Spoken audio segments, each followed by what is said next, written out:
Ini adalah keindahan Provinsi Aceh sekarang. Sebuah daerah di Indonesia yang dikenal sebagai daerah dengan keislaman yang kental. Tapi siapa sangka, di balik semua itu berawal dari sebuah kerajaan bercorak Islam, Samudra Pasai. Di bawah kepemimpinan raja-rajanya yang begitu agung dan bijaksana, Samudra Pasai mampu menjadikan Aceh sebagai serambi Mekah dengan salah satu rajanya yang dikenal dengan keadilan dan kebijaksanaan, yaitu Marah Silih.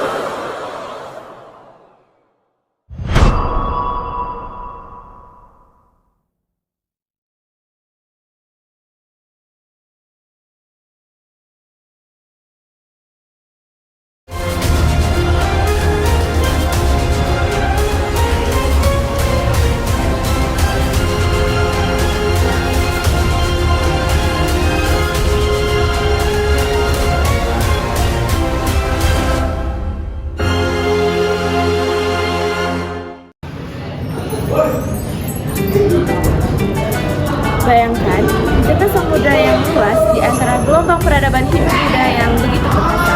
Muncul sebuah kekuatan baru, kekuatan yang mengubah arah sejarah, membawa keadilan, dan membangun jembatan peradaban yang tak lekang oleh waktu.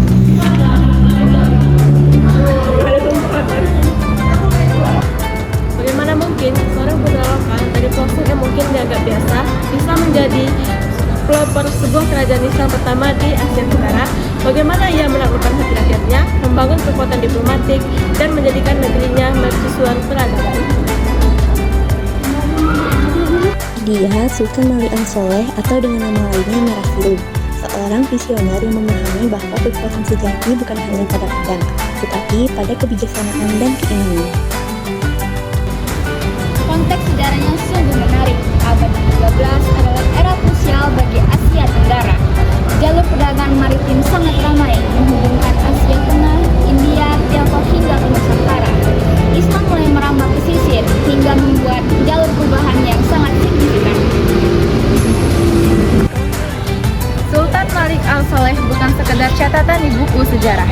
Ia adalah simbol transformatif, representasi bagaimana sebuah keyakinan mampu membentuk karakter kepemimpinan dan pada akhirnya peradaban.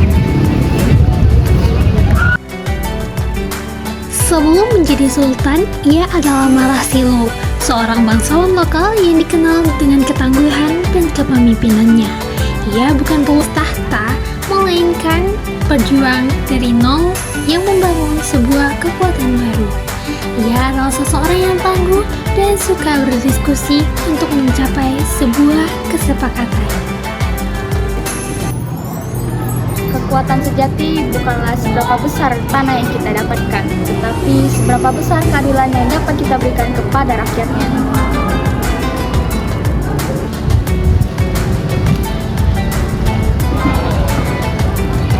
Perubahannya dari Marah Silih menjadi Sultan Malik Al-Saleh, pemimpin Samudra Pasai, menunjukkan bahwa ia memiliki kecerdasan yang tidak dapat diragukan. Ia bukan hanya penakluk wilayah, tetapi ia juga menaklukkan hati para masyarakatnya dengan nilai-nilai baik dari keislaman.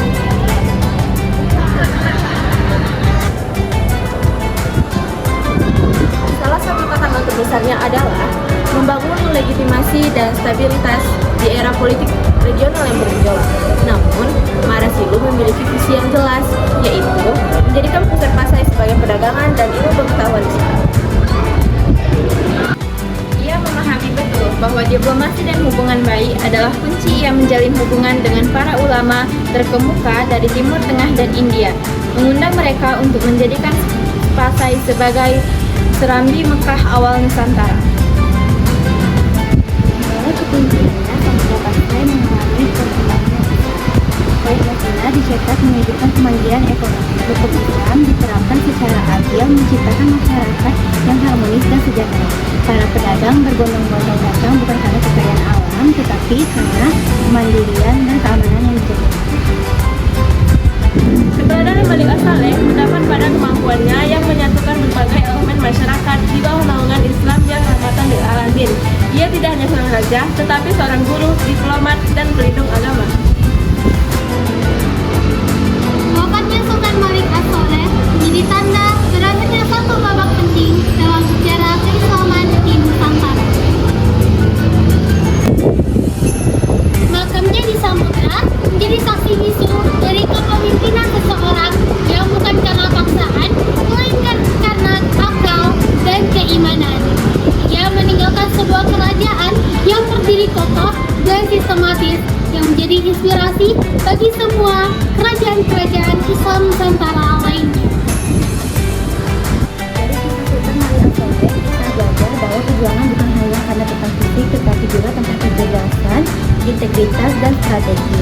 Ia juga mengajarkan perjuangan yang melayani, bukan dilayani. Relevansi kisahnya di masa kini sangat kuat. Di tengah tantangan globalisasi dan perbedaan, kita bisa meneladani semangat persatuan, keadilan, dan kebijaksanaan beliau. Segala generasi penerus, apakah kita bisa menjadi sosok Malik as-Soleh? Tentu saja bisa, dengan cara integrasi pengetahuan dan semangat untuk membantu sesama. Semoga bisa beliau menginspirasi kita semua untuk belajar, berjuang, dan memberikan kontribusi bagi bangsa dan agama.